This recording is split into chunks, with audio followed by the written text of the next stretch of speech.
Hello, my history friends. So you could have opened this online if you wanted to, but you've got the paper copy in front of you. So I'm going to read this to you today. It says Father Coughlin's anti-New Deal speech. So anti would mean against or opposite. So this guy is against all of those New Deal programs that FDR was passing during the Great Depression to try and help Americans. So up here, some background info. It says Father Charles Coughlin often discussed politics on his weekly radio broadcast, The Golden Hour of the Little Flower. In a speech aired on WABC on June 19, 1936, Coughlin endorsed William Lemke's third-party presidential candidacy and attacked President Roosevelt. As you read part of the speech, consider Coughlin's opposition to the New Deal. So why is he so against these New Deal programs? No man in modern times received such plaudits from the poor as did Franklin Roosevelt when he promised to drive the money changers from the temple. The money changers who had clipped the coins of wages, who had manufactured spurious money, and who had brought proud America to her knees. March 4th, 1933. I shall never forget the inaugural address, which seemed to re-echo the very words employed by Christ himself as he actually drove the money changers from the temple. The thrill that was mine was yours. Through dim clouds of the Depression, this man Roosevelt was, as it were, a new savior of his people. Oh, just a little longer shall there be needless poverty. Just another year shall there be naked backs. Just another moment shall there be dark thoughts of revolution. Never again will the chains of economic poverty bite into the hearts of simple folks as they did in the past days of the old deal. Such were the hopes in the spring time of 1933. My friends, what have we witnessed as the finger of time turned the pages of the calendar? 1933 and the National Recovery Act, which multiplied profits for the monopolies. 1934 and the AAA, which is the Agricultural Adjustment Act, which raised the price of foodstuffs by throwing back God's best gifts in his face. 1935 and the Banking Act, which rewarded the exploiters of the poor. The Federal Reserve bankers and their associates by handing over to them the temple from which they were to have been cast. In 1936, when our disillusionment is complete, we pause to take inventory of our predicament. You citizens have shackled about your limbs a tax bill of $35 billion, which most of which was created by the flourish of a fountain pen. Your erstwhile savior, whose golden promises ring upon the counter of performance with the cheapness of tin, bargained with the money changers that with 70 billion laboring hours in the ditch, or in the factory, or behind the plow, you and your children shall repay the debt which was created with a drop of ink in less than 10 seconds. Is that driving the money changers out of the temple? So, my friends, in that first column on the left-hand side, he basically gives a review of how FDR, the president, created these New Deal programs. But where does the money come from for those New Deal programs? You have to think about that. Who's giving money to put people to work? Who's giving money for these like stimulus packages to give money to the poor? And so he says it's through taxes, $35 billion. And who has to pay the taxes back, you guys? Oh, the American citizens, right? So he says it'd be 70 billion working hours in the ditch or in the factory that it's for you and your children to pay back. So now we're up here at the top of the second column in this second new paragraph. Every crumb you eat, every stitch of clothing you wear, every menial purchase which you make is weighted down with an unseen tax as you work and slave for the debt merchants of America.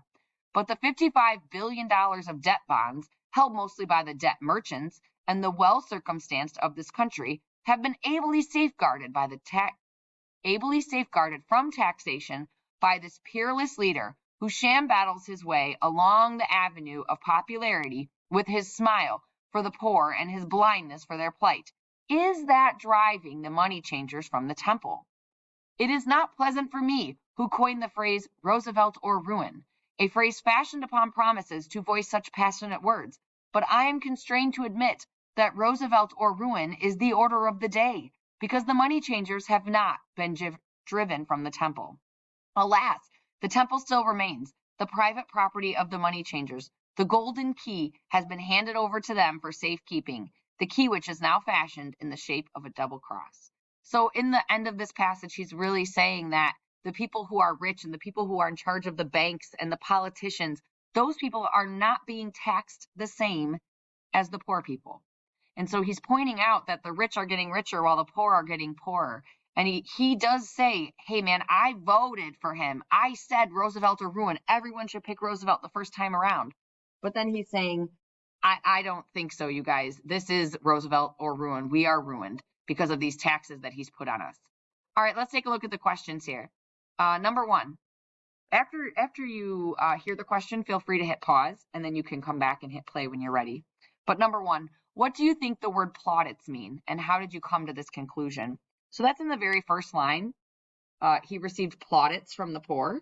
And then I want you guys to, if you can't figure out what that means, maybe just Google it. Number two, why did some Americans look at Roosevelt as a savior? According to Father Coughlin, what has been the effect of the National Recovery Act? According to Father Coughlin, what has been the effect of the AAA? Number five, according to Father Coughlin, what has been the effect of the Banking Act?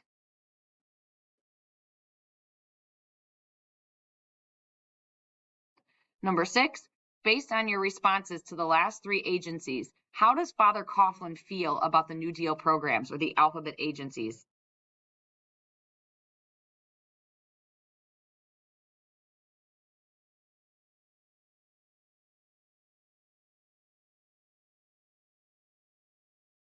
All right, number seven, according to the passage, how much money was passed as part of the tax bill in 1936?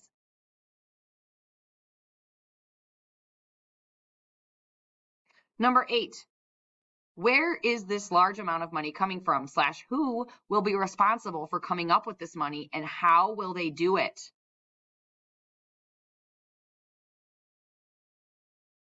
Number nine, according to this passage, the poor are supporters of President Roosevelt because they benefit greatly from the New Deal programs.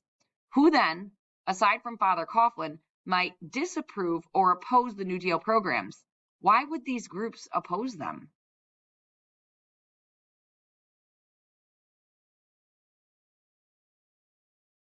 Number 10, did Father Coughlin support Roosevelt at one point in time? What proof from the document shows that he once encouraged Americans to support Roosevelt?